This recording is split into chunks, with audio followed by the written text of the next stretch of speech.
नमस्कार दोस्तों, स्वागत है आप सभी का पाई क्लासेस यूट्यूब चैनल पे। दोस्तों, आज का हमारा वीडियो पॉलिटेक्निक आईटीआई पैरामेडिकल प्रवेश परीक्षा के लिए है। इस वीडियो में दोस्तों हम लोग मात्रक एवं इकाई से संबंधित 34 महत्वपूर्ण ऑब्जेक्टिव प्रश्न पे डिस्कस करेंगे, जो पैरामेडिकल, पॉलिटेक्निक और आईटीआई प्रवेश परीक्षा के लिए काफ़ी महत्वपूर्ण है।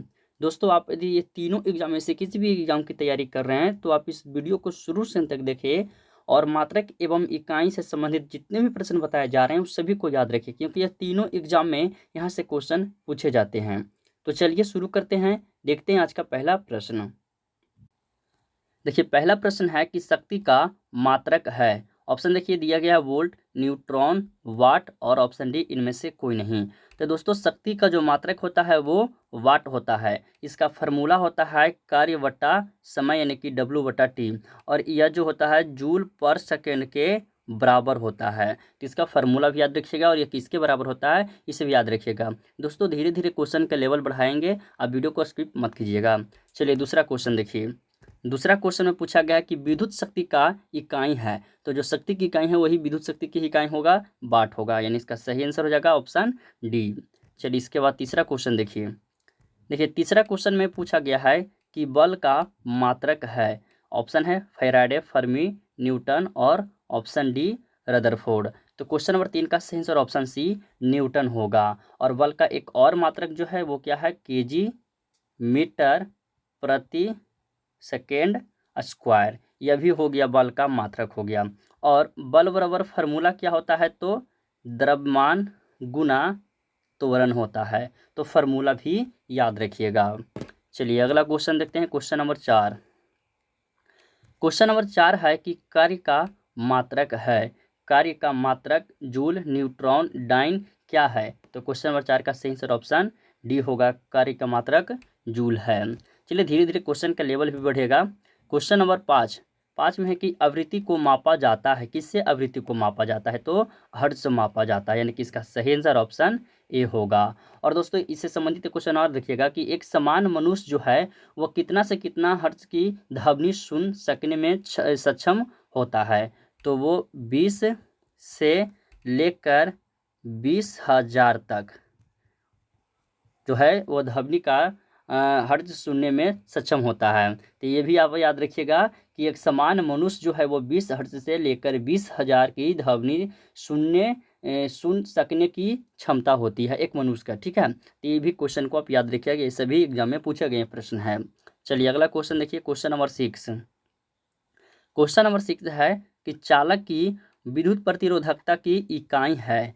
चालक की विद्युत प्रतिरोधकता की इकाई क्या है। तो सबसे पहले जानिए कि विद्युत प्रतिरोधकता की बराबर जो फार्मूला होता है वो R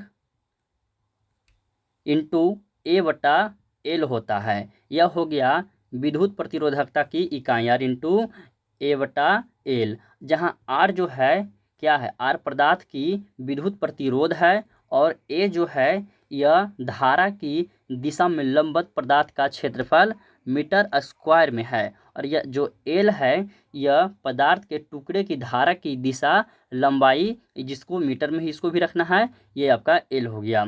तो विद्युत प्रतिरोधकता की जो इकाई है इसके भी इकाई ओम होगा, यानी इसका भी सही आंसर सी होगा। इसका मेन आपका फार्मूला है, फार्मूला याद रखिएगा। विद्युत प्रतिरोधकता की फार्मूला जो होता है वो R इंटू A/L होता है। ठीक है, तो इस फार्मूला को याद रखिएगा। चलिए अगला क्वेश्चन देखिए, क्वेश्चन नंबर 7। देखिए क्वेश्चन नंबर 7 में पूछा है कि प्रकाश वर्ष इकाई है। किसकी प्रकाश वर्ष इकाई है, तो दूरी की है। तो क्वेश्चन नंबर 7 का सही आंसर ऑप्शन ए होगा। और एक प्रकाश वर्ष बराबर जो होता है वो 9.46 गुना 10⁻15 मीटर होता है। तो आप इसे याद रखिएगा। ठीक है, एक प्रकाश वर्ष बराबर कितना होता है, 9.46 गुना 10⁻15 मीटर। ये सब जो भी आपका मान बताया जा रहा है ना, इस सभी को याद रखिएगा, डायरेक्ट आपका एग्जाम में पूछेगा। चलिए क्वेश्चन नंबर 8 देखिए। क्वेश्चन नंबर 8 है कि प्रकाश वर्ष होता है। ऑप्शन है वह वर्ष जिसमें सूर्य का प्रकाश अधिकतम रहा हो, वह वर्ष जिसमें कार्यभार हल्का रहा हो, प्रकाश वर्ष द्वारा एक वर्ष में चली गई दूरी, या सूर्य तथा पृथ्वी के बीच आवश्यक दूरी। तो इसका सही आंसर ऑप्शन सी होगा, प्रकाश द्वारा एक वर्ष में चली गई दूरी प्रकाश वर्ष कहलाता है। तो 8 का सही आंसर हो जाएगा ऑप्शन सी। चलिए इसी तरह अगला क्वेश्चन देखते हैं। क्वेश्चन नंबर 9 में देखिए पूछा गया है कि एक पारसेक तारों संबंधी दूरियां मापने का मात्रक बराबर है। एक पारसेक तारों संबंधी जो दूरियां मापने की जो मात्रक है वह किसके बराबर है? तो वह हो जाएगा 3.25 प्रकाश वर्ष के बराबर है। जैसे कि आप लोग एक पारसेक बराबर पढ़े थे क्या, 3 गुना 10 के पावर 16 मीटर पढ़े थे एक पारसेक बराबर, और एक प्रकाश वर्ष बराबर 9.6 गुना 10 के पावर 15 मीटर। तो ये दोनों में बहुत सारे कंफ्यूज करते हैं, कंफ्यूज नहीं करना है। याद रखिएगा कि एक पारसेक का मान यदि पूछेगा तो हो जाएगा 3 गुना 10 के पावर 16 मीटर, और एक प्रकाश वर्ष बराबर पूछेगा तो 9.46 गुना 10 के पावर 15 मीटर होगा। दोनों डाटा को याद रखिएगा। चलिए इसी तरह अगला क्वेश्चन देखिए। अगला क्वेश्चन है कि पारसेक मात्रक है, किसका मात्रक पारसेक है? तो दूरी का मात्रक पारसेक है। तो इसका भी सही आंसर हो जाएगा ऑप्शन ए। इसी तरह अगला क्वेश्चन देखिए 11 नंबर क्वेश्चन। 11 नंबर में है कि माप की कौन सी इकाई को 0.39 से गुना करने पर इंच प्राप्त होगा। क्वेश्चन काफ़ी महत्वपूर्ण है, तो याद रखना होगा कि 1 सेंटीमीटर बराबर जो होता है वो 0.39 इंच होता है। ठीक है, 0.39 इंच 1 सेंटीमीटर के बराबर होगा। तो इसमें क्या कह रहा है कि माप की कौन सी इकाई को इतना से गुना करेंगे तो इंच प्राप्त होगा। तो क्वेश्चन नंबर ऑप्शन में क्या देगा, मिलीमीटर, सेंटीमीटर, मीटर और डेसीमीटर। तो 11 का सही आंसर ऑप्शन बी होगा, सेंटीमीटर हो जाएगा। ठीक है, इसका सही आंसर ऑप्शन बी सेंटीमीटर होगा। चलिए अगला क्वेश्चन देखिए, क्वेश्चन नंबर 12। क्वेश्चन नंबर 12 में पूछा गया कि 6 फीट लंबे व्यक्ति की ऊंचाई नैनोमीटर में कैसे व्यक्तित किया जाए। ठीक है, कह रहा है कि 6 फीट एक लंबा व्यक्ति है, उसको नैनोमीटर में व्यक्त करना है उसकी हाइट को। ठीक है, तो कितना हो जाएगा? तो क्वेश्चन तो काफ़ी महत्वपूर्ण है। इसका सही आंसर क्या हो जाएगा? इसका सही आंसर ऑप्शन सी 187 गुना 10 के पावर 7 नैनोमीटर होगा। अब इससे संबंधित जो डाटा का मान हम आपको बताने जा रहे हैं उसे आप याद रखिएगा।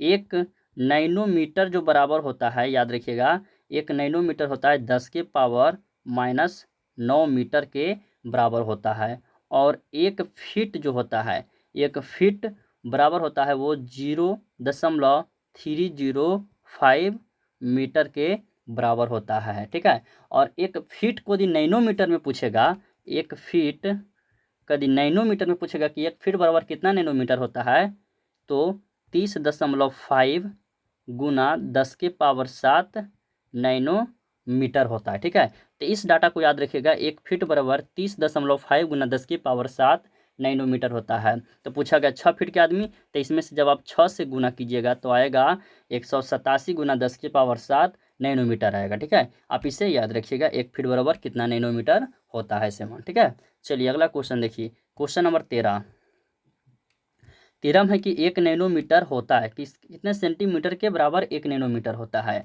13 नंबर का सही आंसर ऑप्शन बी 10 के पावर 7 सेंटीमीटर के बराबर होता है 1 नैनोमीटर।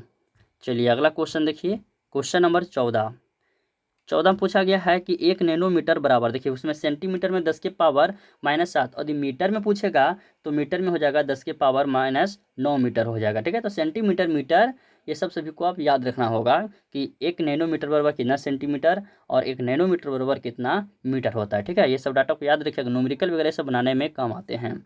चलिए अगला क्वेश्चन देखिए, 15 नंबर क्वेश्चन कि एम्पियर मापने की इकाई है की। तो काफ़ी आसान क्वेश्चन है भाई, सभी को पता होगा कि एम्पियर किसको मापा जाता है। एम्पियर जो मीटर है उस मीटर के द्वारा किससे मापा जाता है, तो विद्युत धारा की मापा जाता है। ठीक है, ये सब क्वेश्चन तो आपको याद होगा, 10th में पढ़े होंगे। चलिए अगला क्वेश्चन देखिए, 16 नंबर क्वेश्चन कि मेगावाट बिजली से मापने की इकाई है जो। देखिए मेगावाट जो बिजली को मापने की इकाई जो है वो उत्पादित की जाती है। ठीक है, मेगावाट बिजली के मापने की इकाई है जो उत्पादित की जाती है। और यहाँ पे जो सबसे महत्वपूर्ण बातें हैं उसे आप याद रखिएगा कि 1 मेगा जो वाट होता है वो 10 के पावर 6 मिलियन वाट के बराबर होता है। 10 के पावर 6 मिलियन वाट के बराबर होता है 1 मेगावाट। तो आपसे कोई पूछेगा कि 1 मेगावाट बराबर जो कितना मिलियन वाट के बराबर होते हैं, तो 10 के पावर 6 मिलियन वाट के बराबर होते हैं। तो आप इससे भी याद रखिएगा, 1 मिलियन बराबर होता है 10 लाख होता है। ठीक है, चलिए अगला क्वेश्चन देखिएगा, क्वेश्चन नंबर 17 कि निम्नलिखित SI यूनिट में कौन सी सही सुमिलित नहीं है? इनमें से जो SI यूनिट दिया गया है, कार्य का देखिए जूल दिया गया है, बल का न्यूटन, द्रव्यमान का किलोग्राम, लेकिन डॉग का डाइन दिया गया है। तो इनमें से सब सही दिया गया है या फिर कोई गलत है, यही आपसे पूछा गया है। तो इसमें से जो ऑप्शन डी है डॉग का डाइन, यह गलत दिया गया है, बाकी तीनों सही दिया गया। यही आपको सुमिलित इनमें से पहचानने के लिए बोला गया था क्वेश्चन में। चलिए अगला क्वेश्चन देखिए, क्वेश्चन नंबर 18। क्वेश्चन नंबर 18 है कि निम्नलिखित में से किस राशि का मात्रक नहीं है? प्रतिबल, बल, विकृति और ऑप्शन डी डॉग। तो इसका मात्रक नहीं है, बाकी तीनों का मात्रक है। ये सब पढ़ा चुके हैं पहले भी। चलिए अगला क्वेश्चन, क्वेश्चन नंबर 19 में है कि एंगस्ट्रॉम इकाई है, किसकी इकाई एंगस्ट्रॉम है? तरंगदैर्घ्य, ऊर्जा की आवृत्ति या वेग की? तो तरंगदैर्घ्य की इकाई एंगस्ट्रॉम है। याद रखिएगा, एक एंगस्ट्रॉम बराबर जो होता है वो 10 के पावर -10 मीटर होता है। एक एंगस्ट्रॉम बराबर कितना होता है? 10 के पावर -10 मीटर होता है। तो क्वेश्चन नंबर 19 का सही आंसर ऑप्शन ए हो जाएगा। मान जो बताते जा रहे हैं ना दोस्तों, उसे आप याद रखिएगा। चलिए अगला क्वेश्चन देखिए, 20 नंबर क्वेश्चन है कि एक हॉर्स पावर में कितने वाट होते हैं, यानी कि एक HP बराबर जो होता है वो कितना होता है? तो 746 वाट होता है। तो इसका सही आंसर हो जाएगा ऑप्शन सी। चलिए अगला क्वेश्चन देखिए, क्वेश्चन नंबर 21 में पूछा गया है कि जूल ऊर्जा से उसी तरह संबंधित है जैसे पास्कल संबंधित है। जैसे कह रहे हैं ना कि जूल जो है वह ऊर्जा से संबंधित है, यानी कि उस जूल का जो मात्रक ऊर्जा का जो मात्रक है वो जूल है। तो आप बताना है कि पास्कल का जो मात्रक है वो क्या है, यानी कि पास्कल किससे संबंधित है?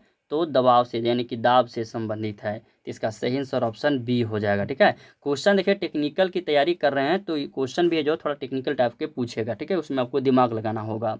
चलिए अगला क्वेश्चन देखिए, क्वेश्चन नंबर 22 में है कि 1 माइक्रोन लंबाई प्रदर्शित करता है, यानी कि 1 माइक्रोन बराबर जो होता है कितना होता है? तो क्वेश्चन नंबर 22 का सही आंसर ऑप्शन बी 10 के पावर -4 सेंटीमीटर होता है। क्वेश्चन नंबर 22 का आंसर याद रखिएगा क्या होगा। ठीक है, 10 के पावर -4 सेंटीमीटर 1 माइक्रोन बराबर। चलिए अगला क्वेश्चन देखिए, क्वेश्चन नंबर 23 में है कि निम्नलिखित में से कौन सी एक ऊष्मा की इकाई नहीं है? तो calorie, kilo calorie, kilo joule, यह तीनों ऊष्मा की इकाई है। यह हो गया पावर की इकाई। तो इसका सही आंसर ऑप्शन डी हो जाएगा, वाट हो जाएगा। चलिए अगला क्वेश्चन देखिएगा, क्वेश्चन नंबर 24। क्वेश्चन नंबर 24 में कह रहा है कि 1 किलोमीटर दूरी का तात्पर्य है, यानी कि 1 किलोमीटर दूरी बराबर कितना मीटर या कितना सेंटीमीटर होता है? तो 24 का सही आंसर क्या हो जाएगा? इस क्वेश्चन का आंसर तो आप सभी को पता होगा कि 1 किलोमीटर बराबर जो होता है वो 1000 मीटर होता है। ठीक है, तो इसका सही आंसर ऑप्शन सी हो जाएगा। ये सब काफ़ी आसान क्वेश्चन है, ये सब एग्जाम में कम चांस है पूछने के। 25 नंबर कि 1 पिकोग्राम बराबर होता है, 1 पिकोग्राम बराबर कितना होता है?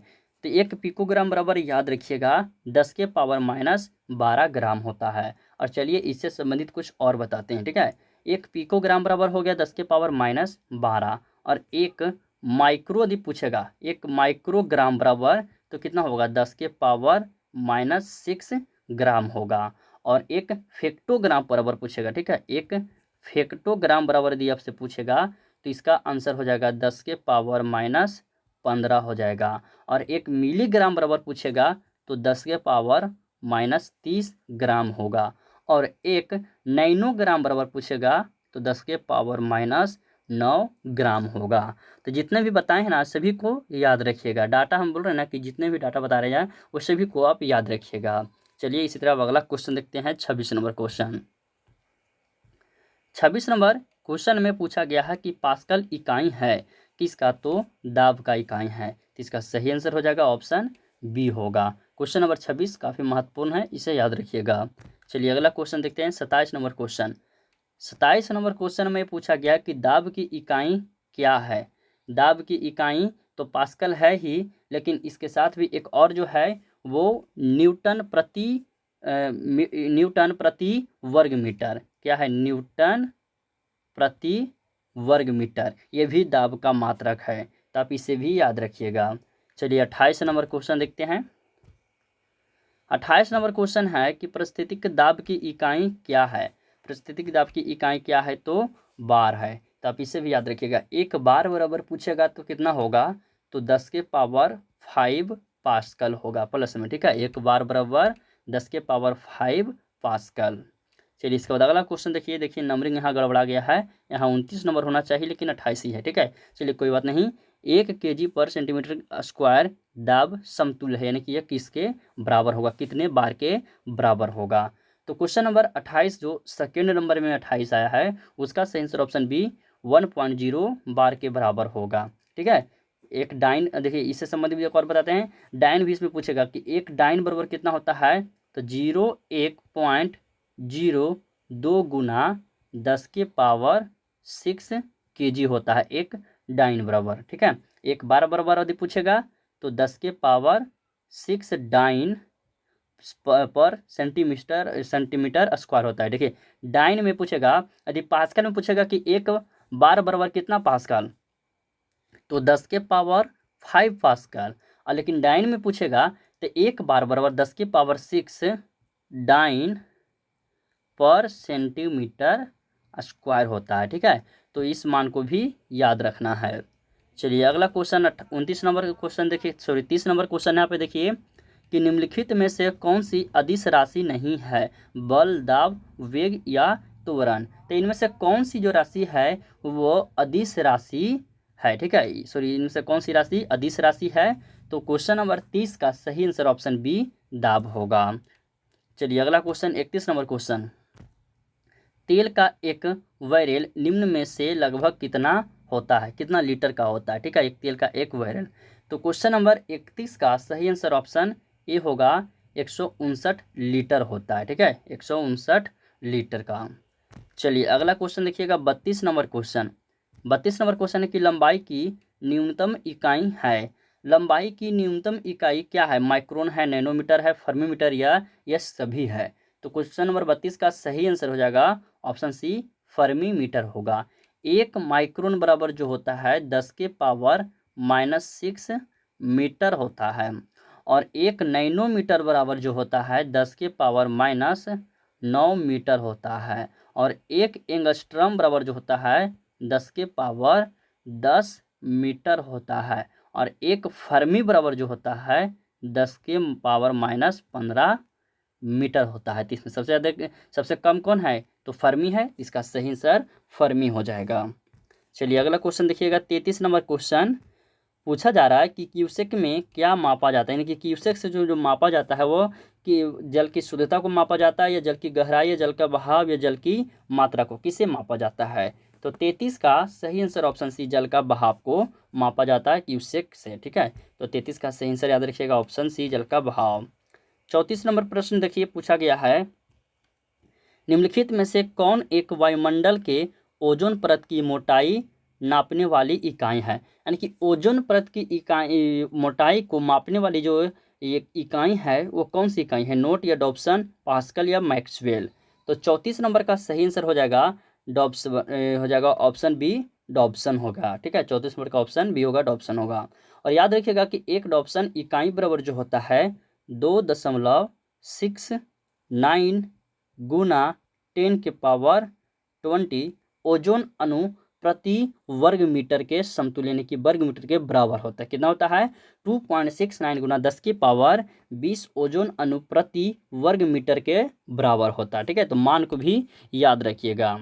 तो दोस्तों इसी तरह से का वीडियो समाप्त करते हैं। वीडियो पसंद आया हो तो वीडियो को लाइक करें, अपने दोस्तों में शेयर करें, और इस चैनल पर पहली बार आए हैं तो चैनल को सब्सक्राइब करके बेल आइकन को प्रेस कर दें। और दोस्तों आप लोग पॉलिटेक्निक पैरामेडिकल ITI से संबंधित PDF और बहुत सारा ऑब्जेक्टिव क्वेश्चन चैप्टर वाइज यदि आप तैयारी करना चाहते हैं तो पाई क्लासेस मोबाइल एप्लीकेशन को डाउनलोड कर लीजिए। उस एप्लीकेशन का लिंक हम इस वीडियो के डिस्क्रिप्शन में दे देंगे। उस एप्लीकेशन में आपका तीनों एग्जाम से संबंधित ऑब्जेक्टिव प्रश्न और क्यूज का भी व्यवस्था किया गया है उस एप्लीकेशन में, ठीक है। तो जाकर उस एप्लीकेशन को डाउनलोड करें और अपनी तैयारी अच्छी करें, ठीक है दोस्तों। तो मिलते हैं अगले वीडियो में।